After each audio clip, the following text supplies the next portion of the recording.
Hello everyone, welcome to the AR podcast, or this is the first episode. And here we have Nishtha.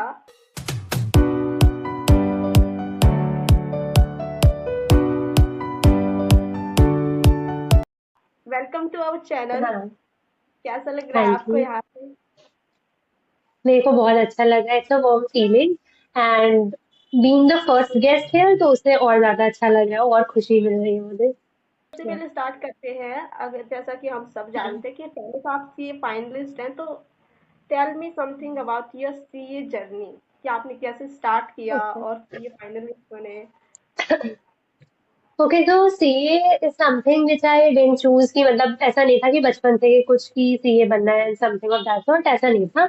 तो I am a person जिसको पढ़ना अच्छा लगता था, तो मैंने कॉमर्स भी इसलिए ले ली क्योंकि मेरे को टॉप करना था, तो मैंने कॉमर्स ले ली थी। तो इसलिए कॉमर्स ले ली। जब कॉमर्स में था एवरीवेयर इट्स अराउंड ना बस word is CA, everyone wants to do CA, right. तो फिर मैंने थोड़ा सा सुना ना कि हाँ सीए कुछ होता है। फिर मैंने उसका सिलेबस देखा तो वो ऑलमोस्ट सेम था, लाइक फाउंडेशन का तो सिमिलर ना, जो भी पढ़ा 11th 12th में थोड़ा सा एक्सटेंशन और होता है, बाकी इट वाज सिमिलर। तो आई वाज लाइक ठीक है। और मतलब पेरेंट्स एंड ऑल का रहता है government exams and all that stuff, but मेरी जीके इन पर्टिकुलर काफी वीक है। तो मेरे को ऐसी डिग्री चाहिए थी जिसमें से पढ़ाई की चीजें हो, जीके ना पूछी जाए। And I love to study, I have a passion for study, so CA was the one जो सारे चेक बॉक्सेस टिक कर रहा था। So I decided that I will do CA. Now, what happens is कि usually बच्चे after 12th they start preparing for foundation, and after that they give the foundation. But I was like in class 12, तो मेरे tuition sir है, तो his daughter is also pursuing CA। तो वो मेरे को एडवाइस करा उन्होंने कि फर्स्ट ईयर एंजॉय करना कॉलेज का और सेकेंड ईयर से यू कैन स्टार्ट।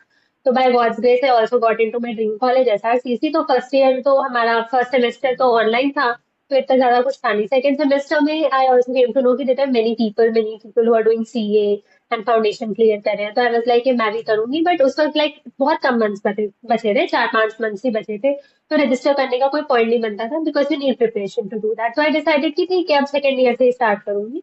तो सेकंड ईयर में December 2022 I gave my CA foundation. तो I cleared it in first attempt. फिर जब थर्ड ईयर में अपने जब मैं कॉलेज के थर्ड ईयर में थी तो मैंने अपना ग्रुप 1 लिया। I decided earlier, first of all I decided कि आई गेव बोथ ग्रुप्स एक साथ। बट बिकॉज कॉलेज भी मैनेज करना था, बाकी चीजें भी मैनेज करनी थी, मस्ती भी करनी थी, हर चीज करनी थी, तो आई कुड नॉट लेट की सफर करे दो ग्रुप्स लेकर। तो आई डिसाइडेड कि वन बाय वन करते हैं। तो November 23 I gave my group 1 and वो क्लियर हो गया फर्स्ट अटेम्प्ट में। सेकंड बट हुआ क्या था कि November 23 में मैंने काफी ज्यादा एक्सपेक्ट किया था, क्योंकि पेपर मेरे हिसाब से मैं बहुत अच्छा करके आई थी, बट उस हिसाब से मार्क्स नहीं आए। मतलब क्लियर तो हो गई, बट मार्क्स जो मेरी एक्सपेक्टेशन थी वो मैच नहीं की। तो आई समवेयर गॉट डिसअपॉइंटेड कि बाय देयर चेकिंग और how they just verify the copies and all that stuff. तो मेरे को थोड़ा सा मन में डाउट हो गया था कि व्हाट इफ ग्रुप 2 नहीं होता उतने अच्छे से, क्योंकि एक बार मतलब मार्क्स भी कम कर दिए थे उन्होंने, क्लियर कर लिया था वो is a thing, but me as a person, I believe a lot in marks and numbers and all that stuff. तो थोड़ा सा डिसअपॉइंटमेंट आ गया था इसके लिए। फिर थर्ड ईयर में I also start for placements because SRCC हमें अपॉर्चुनिटी देता है, तो we start for placements. And उसमें मैं बैठी हूँ, मैंने अपना मे वाला अटेम्प्ट भी दे दिया था ग्रुप 2 का। तो ग्रुप 2 में सिर्फ दो पेपर देने थे बिकॉज मैं ओल्ड स्कीम से न्यू स्कीम में आई थी। तो देयर इज दिस थिंग कि you need to give two papers and one was exam costing because I earlier give it, right. तो दे दिया था। ऑडिट वाज बस ऐसे ऐसे हो गया था because audit is a subject, I think I am more into practical subjects, तो रटना इतना मुझसे हो नहीं पाता। एंड ऑडिट उस वक्त ऐसा किया नहीं था। अब आर्टिकलशिप में कुछ कुछ एक्सपोजर मिल गया तो आई कैन कनेक्ट कि ये चीज हम कर रहे हैं तो क्यों कर रहे हैं, but that time it was all you need to रटोफाई it, you need to cram it up. तो ऑडिट का paper was just so so, and I think कि इसमें 40 भी आ जाएगा ना मेरा तो बहुत होगा। बट इसीलिए मैंने प्लेसमेंट भी ले ली थी बिकॉज आई वाज थोड़ा सा sceptical about the result. FMSM was no doubt काफी अच्छा दिया था। तो I took the placement offer and I was like ठीक है, अब रिजल्ट जब तक आएगा तब तक I continue with my job. तो अगर रिजल्ट अच्छा आता है तो फिर I will switch to articleship, job छोड़नी पड़ेगी। और अगर रिजल्ट अच्छा नहीं होता है तो I will just give one more attempt in September and I will continue with my job. But by God's grace किस्मत अच्छी थी, तो वो एग्जैक्ट ऑडिट में 40 आया और दूसरे में एग्जाम्शन था, तो आई क्लियर्ड इट। तो इस तरीके I did my CA journey. CA students के मन में बैठी है, जैसे वो ट्वेल्थ के बाद जब चूज करने की बारी आती है ग्रेजुएशन, तो वो बोलते हैं हाँ, कि नहीं यार, हम सीए को रेगुलर कॉलेज के साथ नहीं चूज कर रहे हैं, हमें ना इसको ओपन के साथ ही रखना चाहिए, क्योंकि फिर प्रिपरेशन के लिए टाइम नहीं मिल पाता। तो आप क्या कहना चाहेंगे कि ओपन के साथ या रेगुलर के साथ जाना चाहिए बच्चों को? देखो मेरे हिसाब से सीए समथिंग जो काफी ज्यादा फेमस है कॉमर्स स्टूडेंट्स के उसमें, तो बहुत चांसेस होते हैं कि रूमर्स भी बनते हैं। एंड हर किसी का एक अलग ओपिनियन होता है चीजों को लेने का, चीजों को देखने का, और हर इंडिविजुअल की कैपेबिलिटीज भी अलग होती है। तो आई वोंट से कि सब मैनेज कर सकते हैं रेगुलर कॉलेज के साथ साथ सीए, बट डजंट मीन कि कोई कर नहीं सकता। ये क्वेश्चन मुझसे एक बार और पूछा गया था कि उसने बताया था कि उसके जो ट्यूशन सर थे या समथिंग, या जो सीए की कोचिंग देते थे, he told कि you guys should not go for a regular college and you guys should rather go for an open learning because तुम सीए पे ज्यादा फोकस कर पाओगे। But I'll advise everyone to go to a regular college only because CA is something which is not very certain। भले आप पढ़ने में बहुत अच्छे हो या पढ़ने में एवरेज हो या पढ़ने में उतने अच्छे नहीं हो, फिर भी आपने सीए ले रखी है, चीज सेम ही है। Everyone faces the same situation because even if you give your 100% there are chances कि you won't clear because everything is not in your hands, right? आप सिर्फ पेपर लिखने तक का काम कर सकते हो, उसके बाद क्या होता है, it's not in your control. तो मैं ये मानती हूँ कि we should always have a soft backup अपने साथ। And CA as a degree it's very uncertain. मैं इन केस मैं खुद को लकी मानती हूँ इस चीज में कि एक के बाद एक आई got it very smoothly.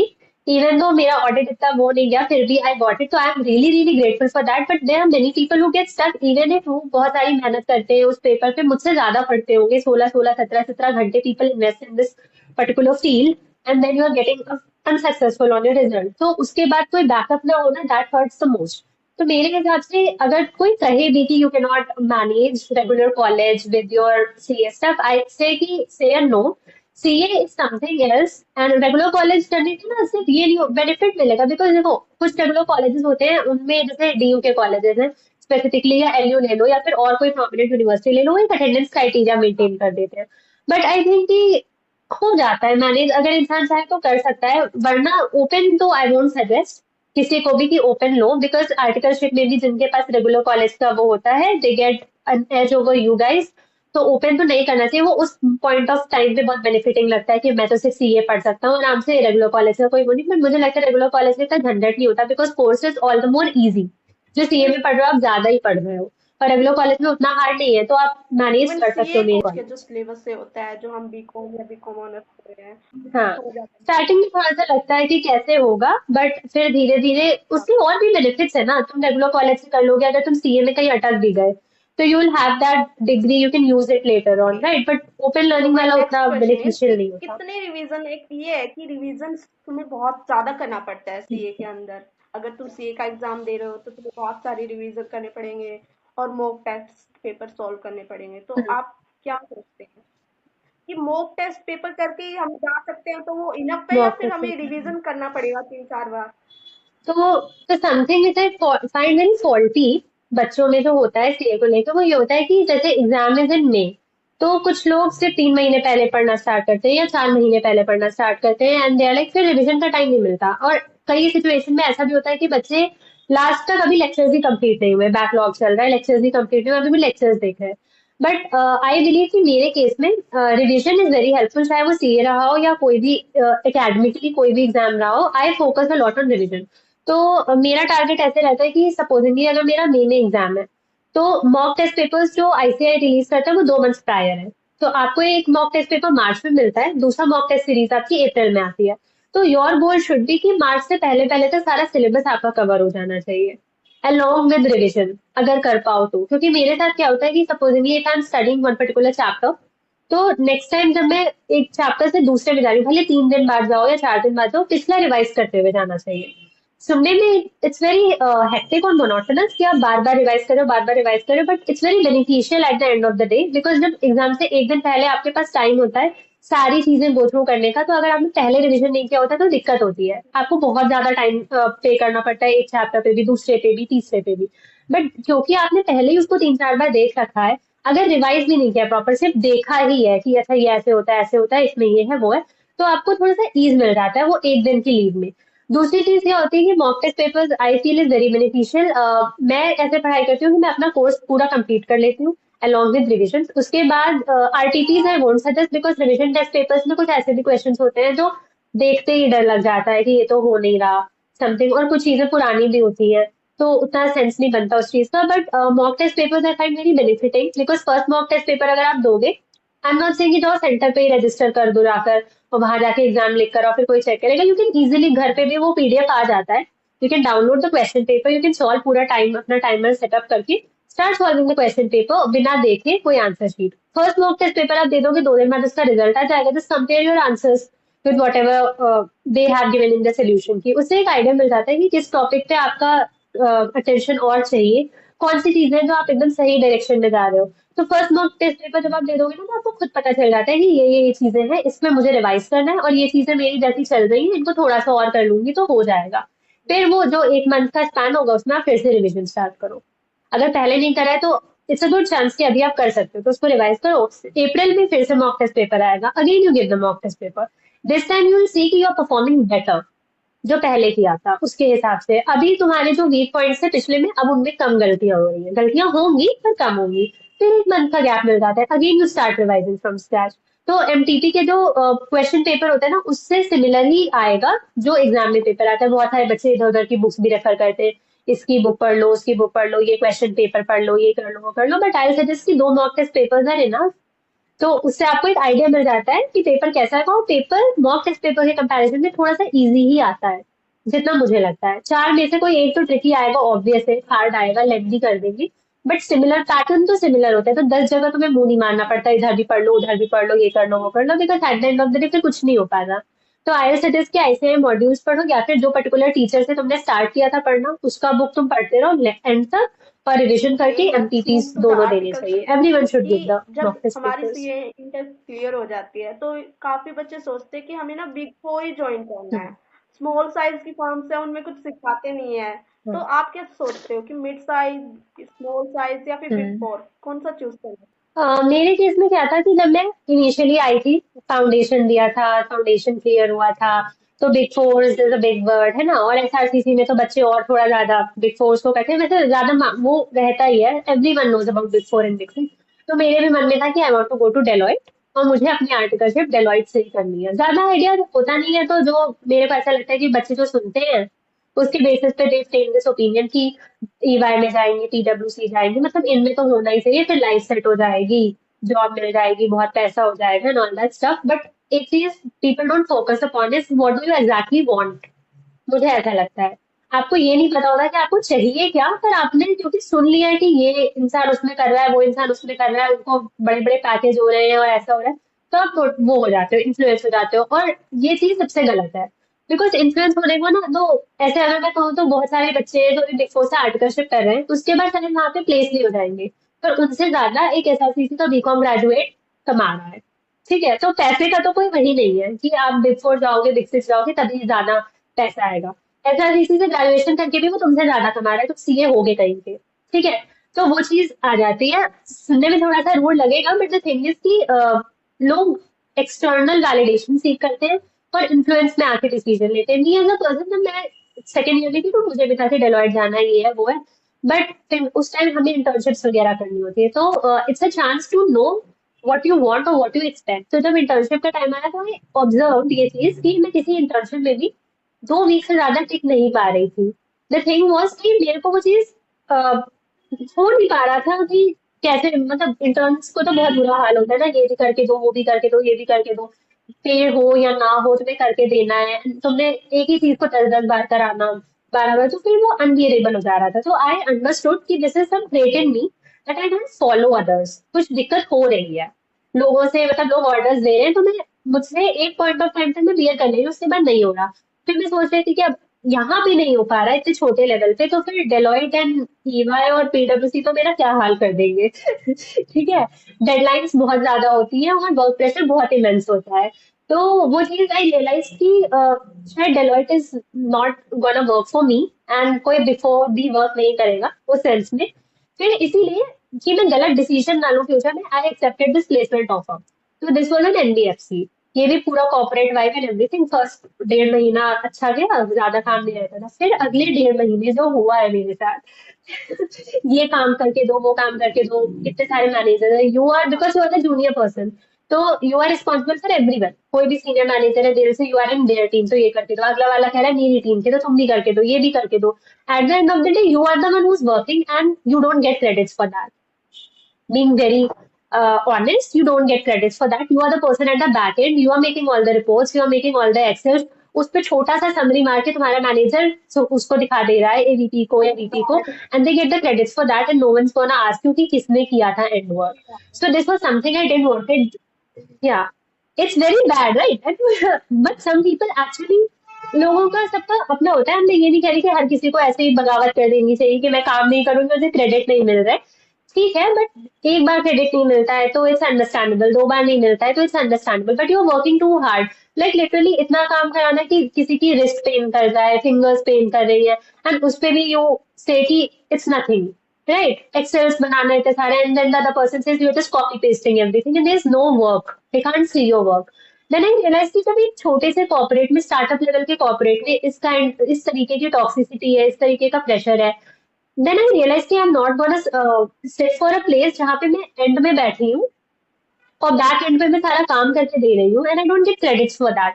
And big four में तो यही होगा. अगर मैं किसी मिड साइज में जाती हूँ तो मैं ये एक्सपेक्ट तो कर सकती हूँ कि मुझे कोई रिस्पॉन्सिबिलिटी दी जाएगी, बिकॉज लोग कम होंगे तो मुझे चीजें दी जाएंगी, मुझे क्लाइंट्स हैंडल करने को दिए जाएंगे. और मे बी फर्स्ट ईयर में ना सही, फर्स्ट ऐसे बिग फोर्स में क्या होगा कि फर्स्ट ईयर में तो मैं एकदम ही जूनियर हूँ, तो मेरे सीनियर्स होंगे मेरे से आगे, उनके आगे और एक सीनियर, क्योंकि पहले तो 3 साल वाले भी थे आर्टिकलशिप के, तो ऐसे लोग भी हो सकते हैं जो पिछले 3 साल से आर्टिकलशिप में, तो they are wanna be there. तो एक चेन बन जाती है. I don't want to be a person who is at the last of that chain. तो आई डिसाइडेड, और उसमें भी वही होगा कि मैं काम करूंगी फिर मेरा सीनियर आगे करेगा, फिर सीनियर आगे करेगा, तो अगेन मुझे क्रेडिट नहीं मिलने वाला और एक साल तक उस तरीके के टॉर्चर में मैं नहीं रह पाऊंगी. तो आई डिसाइडेड कि ये चीज तो मुझसे नहीं होगी. एंड रही बात कॉर्पोरेट्स की और वहां जाने की, तो आई थिंक कि it is totally dependent upon your skills and your knowledge. Obviously big four big six से आर्टिकलशिप की है तो you will get an edge. But मैं ऐसे लोगों से भी मिली हूँ who have come from very small firms and they're working at Goldman Sachs right now. So it's a very big thing. So that is the point when I realized कि Big Four and Big Six is not something which is made for me and I don't want to go in there. बहुत time तक ऐसे लगा भी कि साथ के बच्चे जा रहे हैं और मेरे लिए तो इजी नहीं होता, राइट? एसआरसीसी का टैग है, फर्स्ट अटेम्प्ट में क्लियर है, और क्या चाहिए? एक दो रेफरेंस मारो, कोई ना कोई तो कर ही देता. बट लगा उस पॉइंट पे मुझे बुरा लगा कि मुझे बहुत टाइम से मुझे लगता रहा कि मुझे जाना चाहिए या नहीं जाना चाहिए. I asked my sister also many a times कि is my decision to go into a mid size firm correct और not. But at the end of the day जब मुझे किसी के अंडर वर्क करना ही नहीं है, मुझे चीजें ग्रास रूट से सीखनी है, मुझे हर चीज सीखनी है कि मैं प्रैक्टिस करूँ फ्यूचर में, ये भी थोड़ी सी चीज है. अगर ये किसी इंसान को, कोई स्टूडेंट है जिसको खुद का फर्म चाहिए, तो definitely you should go for a small और mid size. You should not go for big four, big six. Go for big four, big six only if you want to do 9 to 5 your entire life. अगर तुम job कर सकते हो, तुम्हें सिर्फ मोटे मोटे चेक से मतलब है, वर्क प्रेशर झेल सकते हो, very good for you. Reference लगाओ, कोल्ड मेलिंग करो, big four big six, your life settled है. बट अगर you are a person who doesn't want to be at the end of एक particular chain and you are not a person जो permanent अपने credits दूसरे को दे, तो and you are a person जो रिस्पॉन्सिबिलिटी चाहता है, बिकॉज फर्स्ट ईयर में बिफोर में आपको कोई प्रोजेक्ट नहीं दिया जाएगा. एक क्लाइंट है आपका, सीनियर उस पर काम कर रहा है, आप बैक एंड पे काम करोगे. जब तक वो सीनियर है, वो सीनियर का ही प्रोजेक्ट है, आप उसके सिर्फ पार्ट हो. बट मिड साइज फर्म में क्या होगा कि 6 महीने तक आपको कोई कुछ नहीं देगा, बट 7th मंथ से they start giving you clients कि ये तुम्हारा क्लाइंट है, अब इसका A to Z सब तुमको ही मैनेज करना है. So when I initially came into this, अब मिड साइज फर्म में भी when I decided to do articleship again there were options कि दिल्ली से कर लो, गुड़गांव से कर लो, नोएडा से कर लो, बट आई प्रेफर्ड कि I do it from Lucknow, because उसमें भी ये रीजन था कि 3 years I have already spent away from my family. तो एक साल मेरे को ऐसा था कि एक साल करना है आर्टिकलशिप, फिर दूसरे साल आई गो फॉर इंडस्ट्री. इंडस्ट्रियल इसलिए क्योंकि फिर मुझे गवर्नमेंट वाला चाहिए, बिकॉज उसमें एटलीस्ट आपके पास वो प्रेशर नहीं होता.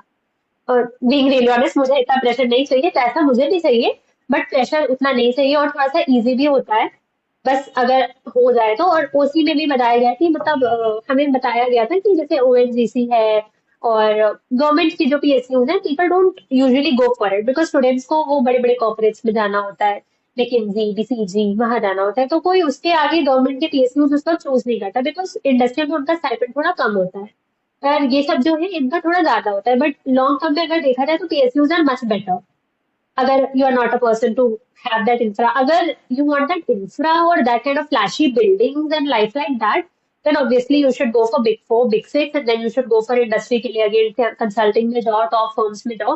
But if you're a person who can manage, जिसको materialistic चीजों से मतलब नहीं है and main focus is on learning, तो I think you should go for a mid size and all that stuff. तो फिर मैंने मिड साइज का देखा, तो उसपे भी बहुत लोगों के वो थे कि why Lucknow, you should have gone to better firms, and Lucknow में भी why not the top firm in Lucknow. तो top firm in Lucknow again comes with domain specific, right?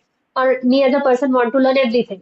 ये भी चीज है, because people are not very clear. अब अभी तुमसे कोई पूछ दे कि तुम्हें इंटर करने के बाद तुमसे कोई कह दे किस डोमेन में जाना है, ऐसे तो नहीं बोल दोगे ना कि ऑडिट में चले जाऊंगी, टैक्स में। It's a lifetime decision, whatever you choose. Big four big six में again this domain thing is there, you need to choose a domain. तो again as a person who doesn't know कि मेरे को actually किस में जाना है, पढ़ने में मुझे ऑडिट बोरिंग लगती है, मे बी मुझे करने में ज्यादा अच्छी लगे। पढ़ने में मुझे टैक्स अच्छा लगता है, बट मे बी मुझे प्रैक्टिकली करने में वो ना अच्छा लगे, तो आई एम कंफ्यूज ना उस तरीके से। तो आई डिसाइडेड कि no, I go for a mid size firm where I get to learn everything. So I came to this firm, Ajay Adityan company, decent firm, and I got a good pay also. And they're ready for my industrial thing also. So everything just aligned and I'm ready to stay at home. So I said कि ठीक है, I'll do it from here. And ये चीज मैंने observe की कि मुश्किल से I am, this is my fourth month working as an article, but I already have clients. I already look after people, and I need to maintain those clients on my own. So this is something which I always wanted. ज्यादातर लोग बोलते हैं कि ना social media is a distraction. अगर तुम एक CA student हो, Hmm. तुम्हें ना सोशल मीडिया पे होना ही नहीं चाहिए, तुम्हारा अकाउंट नहीं होना चाहिए इंस्टा पे, Okay. लिंक्डइन पे एंड यूट्यूब पे। तो यूट्यूब चैनल तो बिल्कुल नहीं होना चाहिए। तो what's your opinion on this?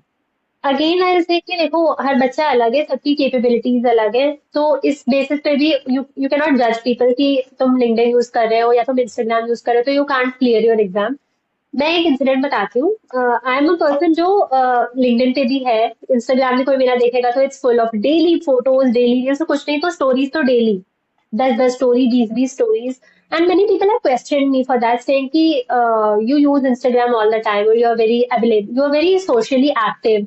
Not even CA वाली फ्रेटर्निटी तो अलग है, सीए के बच्चे, but normal college students also question me on the same thing. And मेरे ऑनलाइन फ्रेंड्स का भी ये कहना था कि हाउ कैन, मतलब जब मेरे 12th के मार्क्स पे आ गए तो दे वर लाइक कि ऐसा कैसे हो सकता है, this person is permanent available on Instagram, permanent story डालना, ये फोटोज डालना, तो how can this person manage studies. But I believe कि उससे कोई फर्क नहीं पड़ता है, बिकॉज मैं ऐसा मानती हूँ कि मैं एज अ पर्सन शायद 2 घंटे स्क्रॉल करती होंगी और 20 स्टोरी लगा देती होंगी, पर अगला पर्सन 20 घंटे स्क्रॉल कर रहा है और एक भी स्टोरी नहीं लगा रहा है। तो डजंट मीन ना कि मैं अनप्रोडक्टिव हो गई क्योंकि मैंने स्टोरी लगा दी, या मैं सोशल मीडिया पे दिख रही हूँ, या मैं लिंक्डइन पे डेली पोस्ट डाली हूँ। जैसे मेरा एक फ्रेंड है, he is active on LinkedIn, तो उसके फर्म में किसी ने उससे कहते हैं कि हाउ आर यू गेटिंग इतना टाइम कि तुम लिंक्डइन पे डेली पोस्ट डाल। तो उसके सीनियर ने उसको लेकर उसको डांट दिया कि तुम्हारे पास इतना टाइम कहाँ से आ रहा है, तुम लिंक्डइन पे ये कर रहे हो, काम करने की बजाय you working on LinkedIn. But I think कि again that's a very misconception, it's a myth. ऐसा कुछ नहीं होता है कि अगर कोई पर्सन कहीं एक्टिव है तो उससे दिक्कत हो रही है, बट हाँ, कुछ बच्चों में ये चीज है। आई विल से कि I am a person who doesn't get distracted very easily. मुझे पता है कि जब मुझे पढ़ना है तो मुझे पढ़ना है, जब मुझे मस्ती करनी है तो मुझे मस्ती करनी है। If you have that kind of mindset way you can manage things, it's very good for you. You use YouTube, पूरे पूरे दिन यूट्यूब चला लो, ये लिंक्डइन चला लो, इंस्टाग्राम चला लो, पर तुम्हें पता होगा ना कि किस मोमेंट पे तुम्हें पढ़ना है, तो फिर उस मोमेंट पे तुम बंद करके रख देते हो। But if there is a person जो पढ़ने के लिए जो मैनेज नहीं कर सकता, जिससे डिफिकल्टी हो रही है या डिस्ट्रैक्शन हो रहा है, एक बार ऐसा करके देख लिया है और रिजल्ट नहीं आया है, तो फिर for those people I suggest कि हाँ, उनको नहीं यूज करना चाहिए। अगर इंस्टाग्राम का permanent notification makes you click your phone, makes you open that app, and then you waste your 2-3 hours there, then you should not. But अगर if you are that kind of person जिसको notification से फर्क नहीं पड़ता, you go to Instagram on your own wish, you close the app on your own wish, you don't go to Instagram to chat with that particular person, you don't open your LinkedIn to just connect with that particular person, you just do things on your own। तुम्हें पता है कि मैं अब Instagram खोल रहा हूँ, अभी 10-15 मिनट देख के अभी रख दूंगी, या फिर मैं अभी लिंक्डइन पे एक्टिव हूँ, या मुझे अपने दिन का आज शाम से मेरा यूट्यूब पे ही जाएगा ये सारा टाइम, तो कोई बात नहीं, मैं नेक्स्ट डे पढ़ लूंगी, कवर कर लूंगी, आज मैं यही कर लेती हूँ। तो if you that kind of person, very good, sorted for you. You can use all kind of apps, but you should have this thing in your mind कि पढ़ना है। But if you're that kind of person जिसको control नहीं है, not saying something bad to those people, but खुद पता होता है कि if you are able to manage or not, अगर नहीं मैनेज हो पा रहा है और डिस्ट्रैक्ट कर रहा है, लिंक्डइन रख लो। चलो आर्टिकलशिप खोजते होगे या कनेक्शंस बना रहे होगे, नेटवर्किंग कर रहे होगे, लिंक्डइन रख लो, बट इंस्टाग्राम से बंद कर देना चाहिए। बिकॉज अभी ऐसे आर्टिकलशिप के टाइम ही आई ऑब्जर्व की पढ़ने को तो इतना रहता नहीं था, सिर्फ एसपीओएम का रहता था। तो एसपीओएम ए बी हो गया, उसके बाद से मैं भी थोड़ा चिल मोड में आ गई, तो अब मैं आर्टिकलशिप करके आती हूँ, फिर फोन स्क्रोलिंग शुरू, फिर रात हो गई, स्क्रोलिंग स्क्रोलिंग करके सो गई, फिर नेक्स्ट डे फिर ऑफिस पहुंच गई, फिर यही हुआ था। तो फिर आई डिसाइडेड कि आज से आई विल बी प्रोडक्टिव, मैं आगे का पढ़ूंगी, because you need to remind yourself. और एक इंसिडेंट ऐसा है कि there was this girl, college की थी, she used to be in the hostel. तो she was that kind of person, तुम सोचो, जो कमरा बंद करके सिर्फ पढ़ाई पढ़ाई पढ़ाई पढ़ाई permanently, not active on Instagram, not active on social media, WhatsApp पे भी डीपी नहीं है, कुछ नहीं है। और वो बहुत पढ़ती है, बहुत ज्यादा पढ़ती थी। तो बट इंटर ग्रुप वन को क्लियर करने में, अभी आई डोंट नो कि इफ शी क्लियर्ड और she didn't clear, but I felt really bad for her, because इतना सारा सैक्रिफाइस करके हर चीज, ना रिलेटिव्स की किसी में चीज में जाना, ना कजन्स के मीटअप में जाना, कहीं नहीं जाना, फ्रेंड्स के साथ भी चिल नहीं करना, या तो सिर्फ घर पे पड़े रहना, या फिर हर चीज से अलग, you miss out on the social life of yours and you are also not getting the result. तो फिर ज्यादा बुरा लगता है कि इतना ज्यादा सैक्रिफाइस भी किया और मिला भी कुछ नहीं। तो आई सजेस्ट कि अगर यूर अ पर्सन तो मैनेज कर सकता है, तो दिन का कुछ पार्ट अगर आप शेयर कर रहे हो अपने सोशल मीडिया के साथ, तो इट्स कम्प्लीटली फाइन। रिस्ट्रिक्ट नहीं करना चाहिए, बिकॉज आप हर चीज से अलग हो जाओ, उसके बाद भी आप रिजल्ट ना लेकर आओ, तो वो ज्यादा बुरा लगता है, एज कम्पेयर टू सब चीज में लगे रहो फिर रिजल्ट ना लाओ। क्योंकि तब तक हिट हो जाता है ना कि सब चीज में लगी हुई थी, इसके लिए हुआ नहीं है, तो next time I pay attention and I not focus on these things. But if you person who is sacrificing everything and you not getting it, like मुझे लिटरली बहुत बुरा लगा था, बिकॉज मेरा May 24 का, एज आई टोल्ड यू, कि audit का exam just went ऐसे ही, आई डेंट इवन नो कि आई क्लियर और नॉट।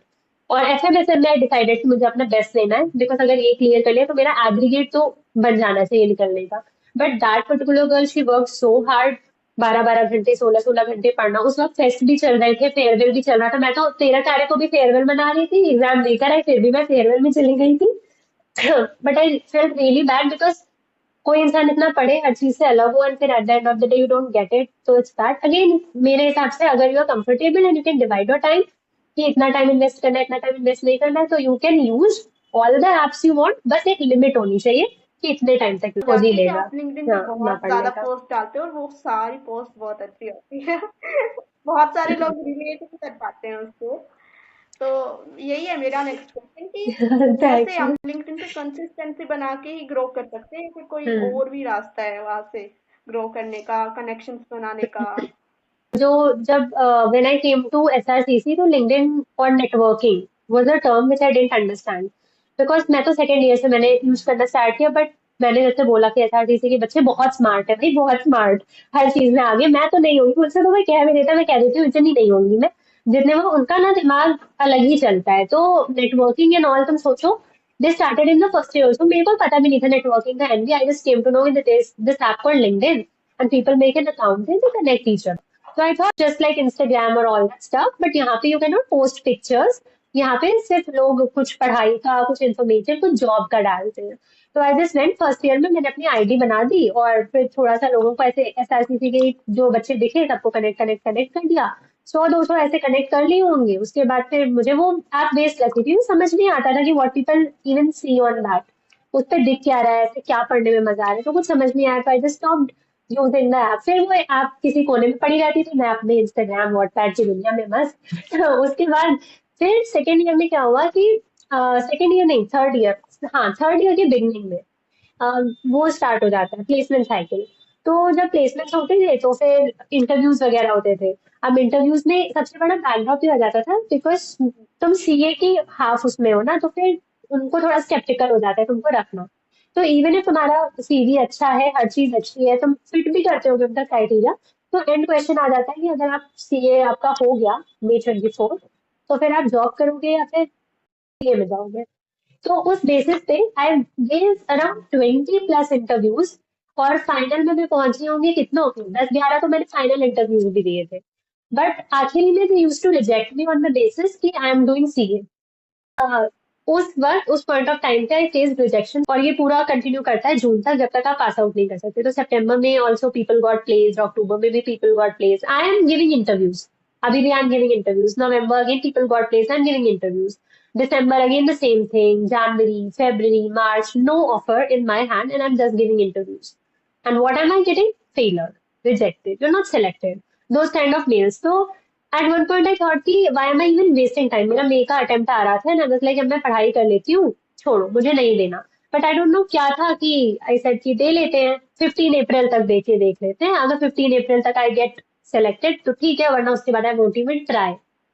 तो उस पर्टिकुलर पॉइंट पे बहुत सारी फीलिंग्स होती हैं कि there is a kind of peer pressure, there is something that you're not able to match your expectations, parents की एक्सपेक्टेशंस हैं, ये है वो है।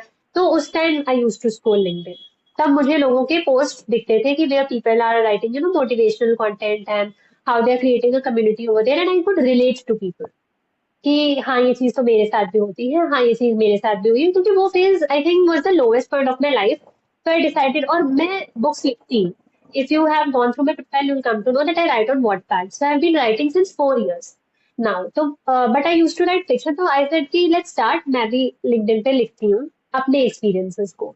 May be people can find it relatable, या फिर खुद का बर्डन तो कम हो ही जाएगा, कुछ नहीं तो उस पॉइंट पे जब मैं इंटरव्यू देकर आती थी वहां से रिजेक्ट होकर, तो फिर जब मैं मेट्रो में बैठी होती थी तो मेरे को ऐसे ही थॉट्स आते थे, तो मैं लिखना स्टार्ट कर देती थी। तो पहले ही 2-3 दिन, तो पहले 2-3 मंथ्स तो आई थिंक ऐसे मैं लिखती थी, 12 लाइक्स 13 लाइक्स इतना ही आता था, बिकॉज ज्यादा तो नेटवर्क भी नहीं था। फिर धीरे धीरे धीरे धीरे people started getting added because people found it relatable. जो वन, फिर मैंने सोचा कि सीए का भी मेरा ग्रुप 1 हो गया था, तो आई डिसाइडेड कि जो ग्रुप 1 मेरे टिप्स थे जो एमटीटी से, तो उस वक्त मैं सीए का भी कंटेंट डाल देती थी। तो उससे थोड़ा सा लोग और आ जाते थे, बिकॉज दे गेट टिप्स, तो किसको नहीं चाहिए होती है स्ट्रैटेजीज। तो और दूसरा आपको बताते हैं तो आपको समझ में आता है कि अच्छा हो सकता है मेरा भी यही है उसका भी वही है, तो सही जा रही हूँ मैं। थोड़ा सा वैलिडेशन और कंफर्मेशन मिल जाता है, तो आई स्टार्टेड दैट टाइम। फिर 15 अप्रैल तक मेरी डेडलाइन थी प्लेसमेंट की, 27 को ऑफर लेटर मेरे हाथ में आ गया था, तो मैं प्लेस भी हो गई। तो I was happy about that thing, but वो प्लेसमेंट साइकिल जो lowest point of my life थी, उससे मुझे लिंक्डइन कम्युनिटी थी जो highest point of my life बन गई। तो that is how I started writing. तो initially when I started writing I was very consistent, मतलब वीक में 2 बार 3 बार। उसके बाद फिर जब मुझे पता चलना है कि when you write a lot and when you are consistent, तो आपके फॉलोअर्स भी ग्रो करते हैं और आपको कनेक्शंस भी बनते हैं। तो फिर आई स्टार्टेड कनेक्टिंग पीपल, तो मेरे 2,000 तक मैंने कर लिए थे। लोग आ जाते थे कनेक्ट होने, तो वो हो जाते थे और मेरे भी हो जाते थे। तो आई थिंक लास्ट ईयर मई अराउंड, हाँ मई जून तक I had only 1,000 or 2,000 people. वो भी मेरे कॉलेज के काफी क्राउड था, और उसके अलावा सीए के बच्चे। मोस्टली जो मेरा जितना भी चल रहा है कुछ भी, वो सब सीए के बच्चों की वजह से चल रहा है और तो कुछ नहीं है। तो आई यूज टू राइट। फिर मैं ऐसे रैंडम जब भी कोई चीज बुरी लगती थी या जब भी कोई चीज मैं फील करती थी या एक्सपीरियंस करती थी, छोटी छोटी इंसिडेंट से लेकर बड़ी बड़ी हैपनिंग्स तक। न्यूज वगैरह तो मैं पढ़ती नहीं हूँ, तो न्यूज रिलेटेड मैं कुछ डालती भी नहीं हूँ। अगर इसे कंटेंट में कुछ नहीं डालती ऐसा कि न्यूज में ये आया वो आया, क्योंकि मेरे को टू बी ऑनेस्ट इतना सेंस नहीं, और जो चीज मुझे इतनी पता नहीं उसमें मैं जबरदस्ती टांग नहीं घुसाना चाहती, तो उस कंटेंट पे मैं जाती ही नहीं हूँ। जो चीज मैं पर्सनली फेस करती हूँ, सीवी रिलेटेड हो, कंपनीज रिलेटेड हो, प्लेसमेंट रिलेटेड हो, क्रेडिट ना मिलने से रिलेटेड हो, या उस तरीके का प्रेशर फील हो, फोमो हो, ये चीजें, तो उन चीजों पे मैं लिखती हूँ और उस पे मैं कंसिस्टेंटली लिखती हूँ। तो मैंने स्टार्ट जब मैं इसमें गई थी अपने जॉब में भी, तो यहाँ पे भी you need to do networking with CFOs of this particular company. And because we were an investment, like we were a debt fund, तो हम लोन्स प्रोवाइड करते हैं स्टार्टअप्स को, करते थे। तो उस टाइम भी my manager used to ask me to connect with all these people, तो उस दौरान तो और कनेक्शंस बनाने पड़े। तो इट वाज नॉट मी जिसको कनेक्शन रिक्वेस्ट आ रही थी, मैं भी भेज रही थी लोगों को। तो उस हिसाब से भी नेटवर्क ग्रो होता रहा। उसके बाद I wrote this post on societies, बहुत होती हैं एसआरसीसी और बाकी कॉलेजेस में, तो लोग बहुत पार्ट होते हैं उनका सोसाइटीज का, कि सीवी बन जाएगा, प्लेसमेंट मिलेगा, ये वो सब। तो I wrote a post on that कि ऐसा कुछ नहीं होता, क्योंकि मेरे केस में तो नहीं हुआ था। मैं तो किसी सोसाइटी में नहीं हूँ, किसी में भी नहीं, फिर भी मुझे प्लेसमेंट मिल गया और अच्छे रोल में मिल गया था। तो आई रोट ऑन दैट, तो उस वो पोस्ट वायरल हो गई थी। वो पोस्ट गई, उसमें बहुत सारा हेटरेट भी आया कि हाउ कैन आई से दिस एंड दैट, पर क्योंकि वो अलग सी थी तो हेटरेट भी आया, पॉजिटिव लोग भी आए। तो उसमें सबसे ज्यादा जो मेरा रीच हुआ, सबसे ज्यादा जो हाई हुआ, वो उस पोस्ट की वजह से। तो अभी वो पिन पे दिखती है। तो आई डिसाइडेड कि I write more about such topics where people hate me hate ही सही, मेरा ओपिनियन अलग है, पर तो अलग है। अब तुम एक्सेप्ट करो तो करो, नहीं करो तो जाओ, पर मैं लिखूंगी तो है ही। फिर उस दौरान मैं काफी एक्टिव थी, तो I I think consistency is the only, कि मैं कंसिस्टेंटली लिखती रही। फिर आई रियलाइज कि मेरा नीश क्या है। जब तुम लिखते रहोगे ना एक तरीके का कंटेंट, तो यू विल अंडरस्टैंड कि what people want from you. कोई पोस्ट होगी तो तुम मे बी, ऐसा मैं एक्सपीरियंस किया है मैंने, कि जब मैं नॉर्मल चीजों के बारे में लिखती हूँ, फीलर्स के बारे में लिखती हूँ, एक्सेप्टेंस के बारे में लिखती हूँ, तो लोग उस पर ज्यादा रिएक्ट करते हैं। बट जब मैं ज्ञान देना चाहती हूँ, थ्योरेटिकल ज्ञान, या फिर अभी मैं सीए का कंटेंट इतना नहीं दे रही, पर जब मैं देती हूँ तो people relate to it more. तो यू विल अंडरस्टैंड कि किस तरीके का कंटेंट योर ऑडियंस वांट, उस हिसाब से आप अपना लिंक्डइन ग्रो कर सकते हो। तो initially I think you should write very authentically about whatever is going on around your life. What are your learnings from that? What are you doing? Not just like Instagram तो नहीं बनाना है obviously, पर हाँ if you add pictures also to it people find it relatable. People वैसे भी थोड़ा लड़की होने का तो बेनिफिट मिलता ही है तो उसमें झूठ क्यों बोलना, अपना photo you will add, you will automatically get people connecting to you. So that's a secret hack I'm telling you to attach your beautiful photos along with your post. But the post should be authentic. Post for content, photo की वजह से post का वो नहीं होना चाहिए, post अच्छी होनी चाहिए, ऑथेंटिक होनी चाहिए और कंसिस्टेंट होना चाहिए बस। ओके। सो अभी आपने रिसेंटली एक न्यू प्रोजेक्ट स्टार्ट करने जा रहे हो, जो कि मैंने कल ही पोस्ट रीड की थी आपकी, डियर मिर्ची। हाँ तो उसके बारे में कुछ हाँ बताना चाहोगे हमारे व्यूअर्स को? हाँ obviously thank you for this opportunity, मुझे प्रमोशन करने का मौका मिल गया कि हाँ नहीं तो नहीं, डियर मैं नीची डियर नीची समथिंग आई वाज थिंकिंग, मतलब अभी जब लिंक्डइन पे मैंने लिखना स्टार्ट किया तो आई थॉट कि people came up to me asking how I write and what's the key consistency. They also want to write, they come asking for tips, and also some people came to me asking about Wattpad and how to write books. Some people also came to me about guidance related to CA intermediate, छोटे छोटे करके ढेर सारे लोग ऐसे questions पूछते थे इस चीज से रिलेटेड उस चीज से रिलेटेड। एंड अभी recently I crossed 10,000 also on LinkedIn, 10,000 followers. तो उसके बाद से फिर आई डिसाइडेड कि पहले यही सोचा था कि 10,000 फॉलोअर्स हो जाएंगे, उसके बाद I start this thing because ये ऐसे स्कैटर्ड में जवाब देना सबको थोड़ा सा डिफिकल्ट हो जाता है। तो आई डिसाइडेड कि मैं and my sister is also writer, तो वी डिसाइडेड कि let's create this kind of a startup. छोटा सा ऐसे रजिस्टर्ड तो नहीं है, बस एक पेज करके क्रिएट करते हैं। एंड निकी इज हमारे इनिशियल्स, मेरे और उसके घर के नाम के इनिशियल्स, तो उससे हमने वो बनाया है dear Nikki because it needs to sound very compassionate, affectionate towards people who wanna come to us for any writing related service. So it could be किस तरीके से कंटेंट क्रिएट करना है ऑन लिंक्डइन, उसके बारे में अगर टिप्स चाहिए किसी को, या फिर someone needs help writing the content for LinkedIn we can do that also. उसके अलावा if someone needs help regarding book ideas, they want us to write a plot, we are obviously we not gonna write a book for everyone, but obviously we can provide you details about how to start your own book, what you should keep in mind, what you should avoid, and how to make a plot of the book. So those kind of services. Other than that, CV reviews, because ऐसे individually थोड़ा दिक्कत हो जाता है, LinkedIn पे एक एक का CV आ रहा है, रिव्यू कर दो करके, तो it's very difficult. तो CV reviews के लिए again, you can contact the Nikki for the same. And CV reviews, उसके अलावा content creation in any form, it could be your assignments जो तुम्हें कॉलेज में भी सबमिट करने हैं, या it could be academic papers also, it could be articles जो आपको मैगजीन्स में डालने हैं। if you want us to review it or do a foolproof check about it, तो उसके लिए other than that थोड़ा सा इंटरेस्टिंग करने के लिए we have kept poetries and also that kind of stuff because हर कोई पोएम्स नहीं लिख सकता, बट बिकॉज वो काफी अच्छे पोएम्स लिखती है मेरी सिस्टर, मैं तो ऐसे लिख लेती हूँ कुछ कुछ। तो कभी कभी when you're gifting someone birthday gift or something, you need to write an invite and also you think that you should give them a personalized message. So Dear Wiki is all about writing related services, be it anything. Anything related to writing, you can always contact us, you can email us, and we'll be there to help you. That's the idea behind this particular thing. That's a great idea. काफी लोग सोचते हैं कि यार कैसे start करें लिखना, content writing, जो बिगिनर्स होते हैं, तो इसके लिए हाँ, बहुत बेस्ट है। या इसी के लिए मैंने स्टार्ट ओके। किया था। यहाँ पे एक छोटा सा गेम मैं लेके आई हूँ, दिस एंड दैट।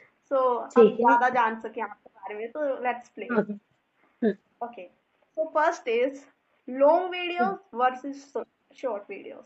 आप कौन सा चूज करते, लॉन्ग या short short? Video, short video.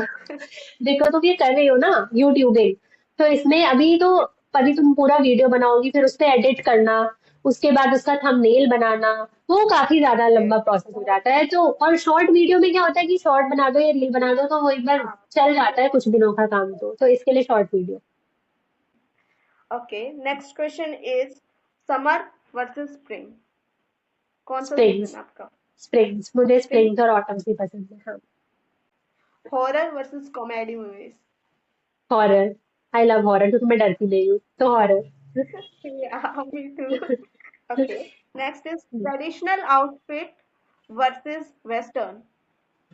I think I am more into western outfits, traditional मेरे पास बहुत कम है और मेरे को ऐसा लगता है कि ट्रेडिशनल के साथ बहुत सारा एक्स्ट्रा एक्स्ट्रा पहनना पड़ जाता है, तो वो बहुत मेहनत हो जाती है, इसके लिए western. Traveling versus staying at home. Staying at home, I am not a travelling person, मुझे सिर्फ एक जगह से दूसरी जगह फेंक दो तो मैं चली जाऊंगी, वो बीच का रास्ता मुझसे नहीं हो पाता है, तो I chill at my home. Okay. Next is LinkedIn versus Instagram. LinkedIn Instagram. या नहीं, ये थोड़ा डाउटफुल है, कभी कभी आई लाइक लिंक्डइन मोर, कभी कभी आई लाइक इंस्टाग्राम मोर, तो आई पास दिस क्वेश्चन, वो डिपेंड करता है, कभी कभी लिंक्डइन, कभी कभी Instagram. Okay. Next is spicy food versus sweet food. Spicy food, वैसे तो आई मोर इनटू सार फूड्स, खट्टा मुझे ज्यादा पसंद है दोनों के बीच का, but spicy will be better than sweet, तो स्पाइसी। इट्स और अभी मैं आपसे बुक रिकमेंडेशन लेना चाहती हूँ क्योंकि मैं जानती हूँ कि आप बहुत सारे हमारे व्यूअर्स को पता है आप बहुत सारी बुक्स पढ़ती हैं आपने लिखे भी हैं सो बेस्ट बुक्स जो आप चाहती हैं कि स्टूडेंट्स को ये तो पढ़नी ही चाहिए तो वो कौन सी हैं आप रिकमेंड करना चाहोगे। Being really honest, I don't think I'm the right person to answer this question कि स्टूडेंट्स को कौन सी बुक पढ़नी चाहिए, क्योंकि स्टूडेंट्स का देखो, आपकी फेवरेट बुक्स रिकमेंड कर दो। आपकी हाँ फेवरेट मैं, बुक्स। मेरी फेवरेट बुक्स तो यू कैन रीड जेनी हैन के बुक्स। उसके अलावा मतलब I am more into romance kind of stuff, तो मैं फिक्शन, मुझे लगता है गर्ल्स तो पढ़ लेंगी जो मेरी रिकमेंडेड बुक्स है, बॉयज का I am not sure because boys are more more into mystery thriller. But हाँ, यू कैन, अगर इंडियन ऑथर्स की बात करें तो you can read Navneel Chakraborty के बुक्स, तो he has thriller plus romance, तो दे आर थोड़ा एंटरटेनिंग। अदर देन दैट, अगर किसी को फैंटेसी पसंद है तो Percy Jackson is that kind of book, या फिर Lord of Rings, you can read those kind of books, Harry Potter पढ़ लो, बिकॉज आई थिंक ये बुक्स इज समथिंग जो सबके इंटरेस्ट बेसिस पे होती है। मैं क्योंकि रोमांस में मेरा कोई ऐसा फेवरेट, हाँ Khaled Hosseini is one of my favourite writers. अभी recently someone asked me, I was not able to tell, but हाँ he is my one of my favourite writers. I think उसकी जो books है anyone can read, चाहे thousand splendid suns हो, चाहे stationery shop हो, और anything, the English is so good, your vocab is definitely gonna get better after you read his books. Also, it's not proper romance kind of book, so it's very deep, they are very deep, they are very thoughtful, and वो themes जो हैं जिन पे वो books लिखते हैं, they are best. So I'll recommend Khalid Hosseini books to people who have not read anything. They should start reading from there. And if you're into romance, obviously Julian Hoover, Jenny Han, and there are Tilly Cole, and there are many authors like that. So Khalid Hosseini is the one for me. वो सबको चल जाएगा उसके books. Okay so जो question अभी मैं ask करने जा रही हूँ वो है कि आपका एक्सपीरियंस कैसा रहा एआर पॉडकास्ट पर। AR podcast, being honest, मुझे बहुत बहुत ज्यादा अच्छा लगा। I think it was one of the most entertaining podcast I have ever been on, क्योंकि इससे पहले the one I did, it was बहुत ज्यादा informative, not saying bad, but वो काफी इन्फॉर्मेटिव और नॉलेज पर्पस के साथ था। But this one was like the correct mix of ज्ञान भी और मस्ती भी, दिस दैट गेम भी था, और मुझे बहुत सारा बोलने को मिला मेरे बुक्स के बारे में। तो it was really really fun, and Anamika, you are just a great host, I say, the way you made me feel comfortable, कोई भी चीज ऐसा awkward नहीं हुआ, it was very candid since the beginning, which helped me a lot to put my genuine opinion forward. And best of luck to you to start this particular channel, and I hope that it grows to a long height, it goes to a large extent, and you keep inviting people, more and more people, developing such good questions, because I think it's gonna benefit a lot of people, including me and you. जो हमें benefit होगा तो है ही, because I got to meet such a person in your, I think it's a very good talent of yours, because उस particular point of time पे बच्चे इतना नहीं सोच पाते ना कि कैसे start करना है, but against everything you started this YouTube channel, however it started with, मेरा भी channel ऐसे ही start हुआ था randomly, but I'll say कि best of luck to you, best wishes, and you have a long way to go. All the best to you. So thank you so much. Thank So you. this is actually what a podcast is. This is what is actually a podcast is. The correct mix of fun element, the correct mix of knowledge sharing bhi ho gayi, and we got to know each other also. And this is something I enjoyed. And then keep in mind the next time I do a podcast or invite people to my channel, I hope one of them is gonna be you. So I also I learned a lot from you कि किस तरीके से carry forward करना, and I just loved the concept. Everything was wonderful, wonderful. Okay thank you so much निष्ठा for your time